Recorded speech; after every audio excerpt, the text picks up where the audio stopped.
नहमदुहु व नसल्ली अला रसूलिल करीम अम्मा बाद फ़अऊज़ु बिल्लाहि मिनश शैतानिर रजीम बिस्मिल्लाहिर रहमानिर रहीम।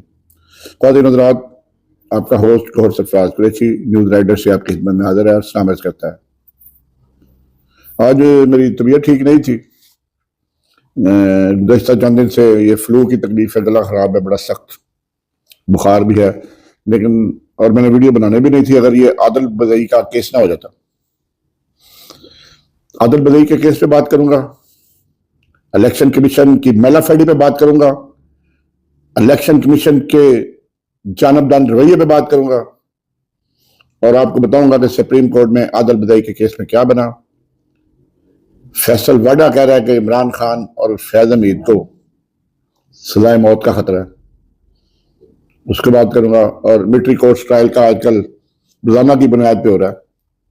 चलो ये किसी तरफ एक तरफ जान तो छूटे ना, एक तरफ केस तो हो रहा है कि गुज़श्ता 1.5 साल से बेगुनाह लोग आर्मी की तवील में हैं और कोई परेशान हाल नहीं है। और आज यही बात जस्टिस मुदखिल साहब ने की, जमाल मुदखिल साहब ने, उस पर बात करूंगा। लेकिन पहले मैं आता हूँ ये आदिल बदई साहब पे केस पे, आफरीना शहजादे पे, PTI के जानसार पे, इमरान खान के स्पाई पे। हुआ ये कि जब ये इलेक्ट हुआ तो ये PTI के समय बैट का निशान ही छीन लिया था वो काजी उल कज़ा ने, जो अपने आप को पता नहीं क्या समझता था, दुनिया की क्या तोप चीज थी वो। और किस तरह उसने इलेक्शन कमीशन जैसे घिनौने किरदार अदा करने वाले को प्रोटेक्ट किया। तो ये इसने एफिडेविट दे दिया कि मैं PTI का कैंडिडेट हूं और सुन्नी इत्तेहाद में इसमें शमूलियत अख्तियार की जैसे वो करते हैं, उसमें एफिडेविट दिया गया। बाद में ये नून लीग के जो एक फ्रॉड करने वाला विंग भी है जिसने आदिल बदई का जाली एफिडेविट टेंडर किया जिसमें उसका मोबाइल नंबर ही गलत था। यहां ये बात बताना जरूरी है कि बदई साहब जब से MLA बने हैं कभी वो नून लीग के साइड पे, हुकूमत की साइड पे बैठे ही नहीं कौमी असेंबली में। हमेशा वो PTI और सुन्नी इत्तेहाद वाले अपोजिशन के बेंचेस में बैठते रहे। तो जनाब शाह मुअज़्ज़म का फरमान था तो इसके खिलाफ रेफरेंस फाइल किया जाए। और आज अकील अब्बासी साहब ने भी कहा, उन्होंने कक्ष निकाल दी, उन्होंने कहा बादशाह सलामत का हुक्म आ गया, बड़े साहब का हुक्म आ गया, तो आपने उस बंदे को सीट नाइल कर दी उससे कौमी असेंबली से। बादशाह सरकार ने हुक्म किया और उसको निकाल दिया आपने। और जो जली फॉर्म, जो जली एफिडेविट बनाया था, आज जस्टिस आयशा ने कहा कि क्या आपको इंक्वायरी करने की जरूरत थी? इतनी आपको जल्दी थी कि हुक्म आया और चले SPK ने रेफरेंस फाइल कर दिया। और वो आदिल कहता है कि मुझे आज तक वो एफिडेविट नहीं दिखाया गया। जब मैंने एफिडेविट मांगा तो कहते हैं जी सीक्रेट डॉक्यूमेंट है। और इलेक्शन कमीशन साहब जुल्म इतना करो कि कल आप भी बर्दाश्त कर सको। मकाफत अमल हमारे ईमान का हिस्सा, मैं बार बार कहता हूं। और फैज हमीद के साथ जो कुछ हो रहा है वो भी मकाफत अमल है। जो बीजा था वो काट रहा है और जो बाद वालों ने बीजा है वो बाद में काटेंगे, वो भी बचेगा कोई नहीं यहां। और यहां लोगों को सजा मिल जाए तो आखिरत में इनकी आसानी रहेगी। तो जनाब उन्होंने कहा क्या जब ये दूसरा एफिडेविट आ गया तो आपको इसकी इंक्वायरी करना बनती नहीं थी? तो इलेक्शन कमीशन का वकील का जरिए बड़ा गुड पॉइंट है, इसको दूसरे तरीके से भी देख लेते हैं। तो आयशा मलिक ने कहा कि दूसरे तरीके से नहीं, हमें सीधे तरीके से, पहले तरीके से बताएं। तो उसके पास कोई जवाब नहीं था। इसी तरह DG लॉ को बुलाया इलेक्शन कमीशन के पास, उसके पास भी कोई जवाब नहीं था। इस इलेक्शन कमीशन को काजी ईसा कहता था इसका नाम भी बिस्मिल्लाह पढ़ के लिया करें। और जिस तरह काजी ईसा ने इस मुल्क के साथ, इस आइन के साथ, इस अदालत के साथ, अपने मनसब के साथ जो कर सकता था वो किया है, वो नाकाबिले बयान है। मैं तो जहां तक कहता हूं उसने गद्दारी की है अपने मनसब के साथ। माफ कीजिएगा, वो खांसी की वजह से मुझे वीडियो रोकनी पड़ी थी। तो बात कर रहा था मैं काजी फायद ईसा की कि काजी फायद ईसा को भी इस दुनिया में हिसाब देना पड़ेगा और उसका हिसाब होगा, मेरा तो ईमान है। जिल्लत उसके पीछे रहेगी जैसे उसके साथ UK में हुआ। जहां जाएगा लोग उसके साथ वही करेंगे जो उसने पाकिस्तान के साथ किया।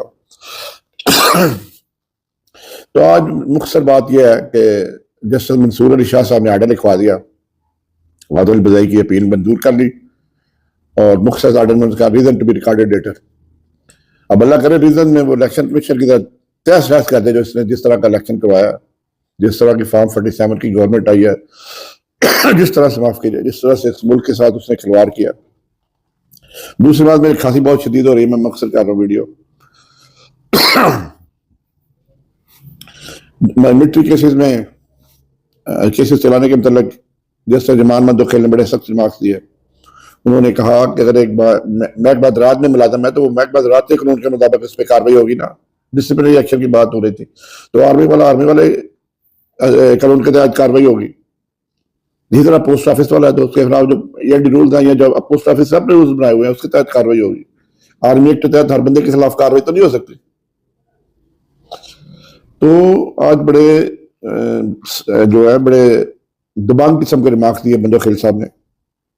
اور یہ جو انہوں نے آج بات کی, انہوں نے ایک کرکس یہ ہی نکالا کہ سویلین کا ٹرائل آرمی میں کیسا ہو سکتا ہے.